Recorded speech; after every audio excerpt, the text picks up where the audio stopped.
C'est rare quand Noël tombe un dimanche, quand le 25 décembre tombe un dimanche, alors il faut vraiment en profiter. Euh, c'est toujours une joie d'être parmi vous, évidemment. Et j'ai à cœur de vous partager un message autour de Noël, évidemment. Et je voudrais commencer par ouvrir la Bible et vous proposer la lecture d'une partie du chapitre 2 de l'Évangile selon Luc, les versets 1 à 15, et je vais avoir besoin d'un lecteur ou d'une lectrice.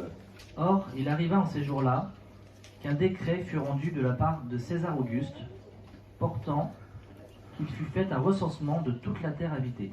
Le recensement lui-même se fit seulement lorsque Cyrenius eut le gouvernement de la Syrie. Et tous allaient pour être enregistrés, chacun en sa propre ville. Et Joseph aussi monta de Galilée, de la ville de Nazareth, en Judée, dans la ville de David, qui est appelée Bethléem, parce qu'il était de la maison et de la famille de David, pour être enregistré avec Marie, la femme qui lui était fiancée, laquelle était enceinte. Et il arriva, pendant qu'ils étaient là, que les jours où elle devait accoucher s'accomplirent.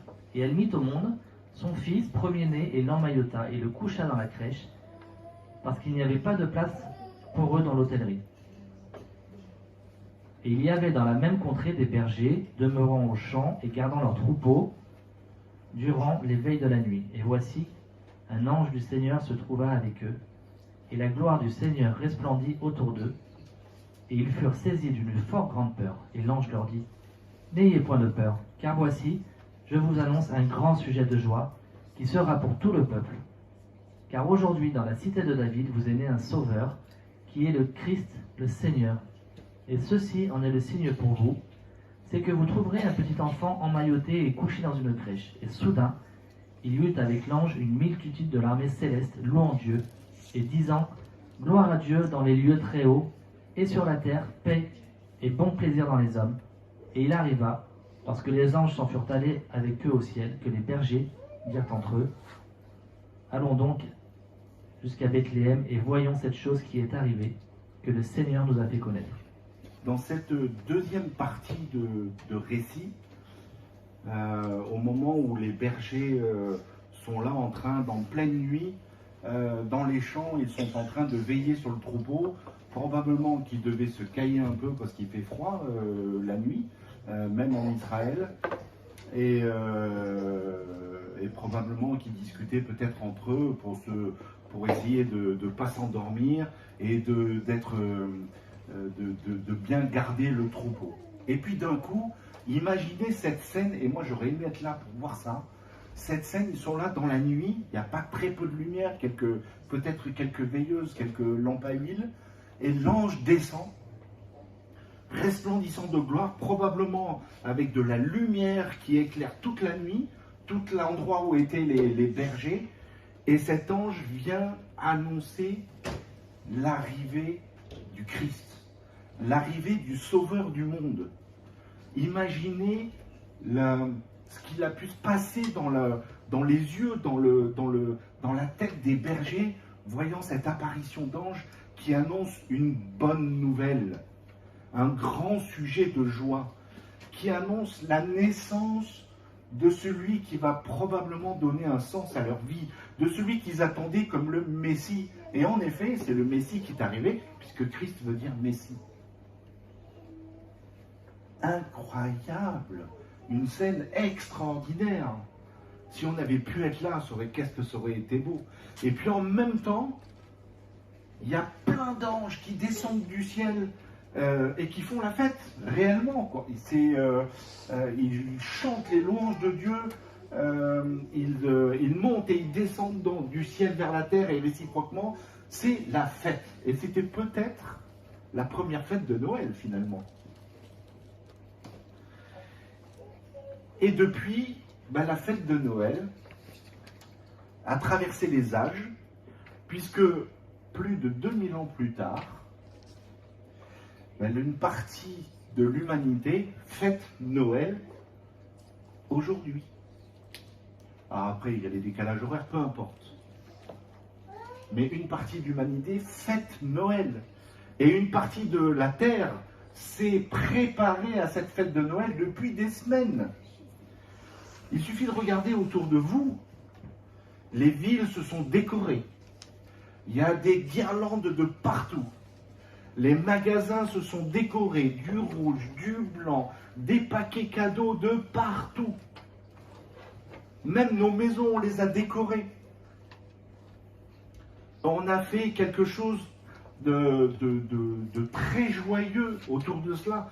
Et ça fait des semaines qu'on prépare ça. Ça fait des semaines que le sapin a été acheté. Et en fait, tout contribue à cette magie de Noël. On est tous pris par ces moments-là de préparation de cette fête. Et puis c'est une occasion unique pour se retrouver en famille, pour se retrouver autour d'un bon repas hier soir, du réveillon de Noël. Et puis on a pensé au menu avant, en disant mais qu'est-ce qu'on va faire à manger? On est combien? Est-ce que je prends une dinde ou un chapon? Je sais pas, c'est compliqué. Qu'est-ce qu'on va faire? On la prend avec la farce ou pas? On s'occupe de plein de choses pour préparer cette fête de Noël. Et même cette fête de Noël, il y a des superstars dans cette fête de Noël. La première, c'est le sapin. On a presque probablement tous acheté un sapin qu'on a passé du temps à décorer avec des guirlandes, des petites boules, des trucs super jolis parce que c'est en dessous du sapin qu'on va mettre les cadeaux ou que les cadeaux seront amenés. Et c'est la première superstar en fait de Noël, ce sapin. Il monopolise beaucoup d'attention. Il y a même une chanson qui dit que c'est le roi de la forêt. Oh, vous imaginez? Incroyable. Et puis la deuxième superstar de Noël, c'est le Père Noël. Il y en a de partout. Du rouge, du blanc, des Pères Noël, petits, grands. Sur la place de la mairie, il y en a un qui est immense. Enfin, vous avez peut-être vu ça à Orange. C'est la deuxième superstar. Il y a plein de chansons qui ont été faites pour le Père Noël. Et puis Noël, c'est quoi aussi? C'est tous les cadeaux que l'on se fait, que l'on s'échange, que l'on reçoit. Il y a plein de cadeaux partout. Bon, celui-là, il est probablement cassé maintenant. Mais c'est ça la magie de Noël. C'est étonnant, hein? Et on parle de magie de Noël. Les mots ne sont pas choisis par hasard. Parce qu'en fait, il faut vraiment faire attention. Parce que derrière cette magie de Noël se cache peut-être, si on n'y prend pas garde, un grand tour de prestidigitation. Vous savez ce que c'est la prestidigitation? C'est l'art d'attirer l'attention ici, pendant que la vraie action se passe alors que vous en rendez même pas compte, parce que toute votre attention est attirée ici. Toute notre attention n'a-t-elle pas été attirée par ce sapin, par ces préparatifs, par ce fameux Père Noël, par tous ces cadeaux qu'il faut préparer, qu'il faut acheter, qu'il faut ensuite se donner? Tout ça, ça a peut-être monopolisé notre attention pour nous faire oublier la vraie action, la vraie chose qu'il fallait voir. Donc, il ne faut pas qu'on soit dupe. Et évidemment, la chrétienté n'est pas dupe. Ou on ne tombe pas dans le piège. En tout cas, je ne le souhaite pas. Pas dans le piège de cette magie de Noël qui est un véritable tourbillon pour nous faire oublier qu'en fait, Noël, c'est l'anniversaire de la naissance de Jésus. Noël, c'est l'anniversaire de la naissance de Jésus. Et tout ce faste-là ne doit pas nous faire oublier que le plus important, c'est Jésus.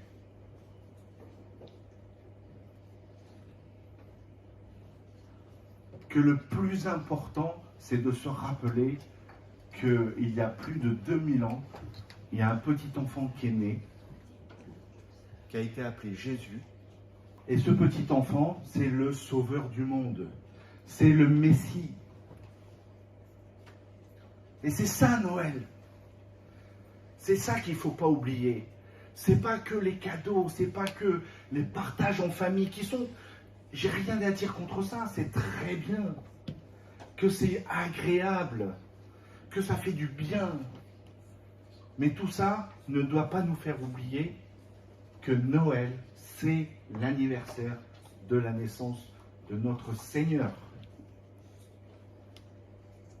Alors, puisqu'on est à Noël, la tradition, vous l'avez vu, c'est de recevoir et de donner des cadeaux. On pourrait se poser la question, mais finalement, c'est quoi mon cadeau?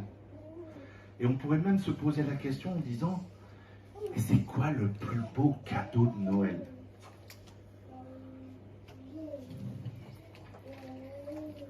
Le plus beau cadeau de Noël, on peut le lire dans la Bible, dans l'Évangile selon Jean. C'est un verset qui est affiché dans plein de lieux. C'est Jean chapitre 3 et verset 16. « Car Dieu a tant aimé le monde qu'il a donné son Fils unique, afin que quiconque croit en lui ne périsse pas, mais ait la vie éternelle. » Ça, c'est le cadeau suprême de Dieu. Si à Noël on s'échange des cadeaux, il ne faut pas oublier que le cadeau le plus magnifique qu'on ait reçu, il est de la part de Dieu, et c'est son Fils bien-aimé, qui nous a donné comme Sauveur et Seigneur sur nos vies. Et chaque Noël, il ne faut pas oublier ça. C'est toute l'importance de Noël. C'est que Noël symbolise la naissance de Christ, le Fils unique et bien-aimé de Dieu. Et c'est ça le suprême des cadeaux. Il n'y a pas plus beau que ce cadeau-là. Il n'y a pas plus magnifique. Je n'ai même pas de mots pour le dire, tellement ce cadeau est extraordinaire.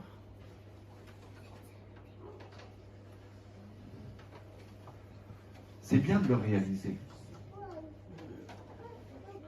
Et en même temps, on peut se poser la question, j'ai reçu un magnifique cadeau de Dieu, mais moi, c'est quoi le cadeau que je peux faire? C'est quoi le cadeau que je peux faire à Christ? À celui qui est devenu un petit enfant et qui est né pour sauver le monde, qui est né pour me sauver. C'est quoi le cadeau que je peux lui faire? Parce qu'il est de tradition à Noël de s'échanger des cadeaux. On comprend bien que Dieu nous a fait un cadeau absolument magnifique.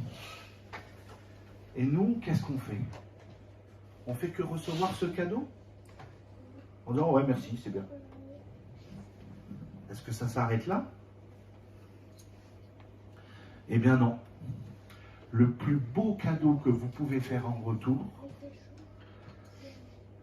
c'est, comme on peut le lire dans ce verset de Actes, chapitre 16, verset 31, « Crois au Seigneur Jésus-Christ, et tu seras sauvé, toi et ta famille. » Noël est un moment privilégié pour entendre chuchoter le Seigneur à votre oreille.